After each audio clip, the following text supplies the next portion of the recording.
Hello guys, welcome to your channel. In this video, I'll be showing you how to fix Snapchat device ban.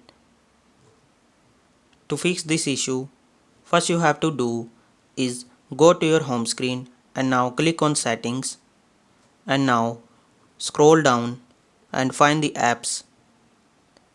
Now click on manage apps and in the search bar type Snapchat and now in the app info section you will see app permissions and here you will see your allowed permissions. For this, you have to make sure you have all necessary permission enabled in your device setting. If there is any permission is needed, you have to allow them to fix this issue. After requiring all the necessary permission, you have to open your app again and see if your error has been fixed or not.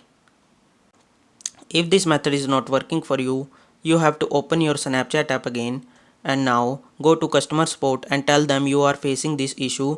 They will help you to fix this issue and help you for further assistance. Hopefully this method will help you to fix your issue. Thanks for watching.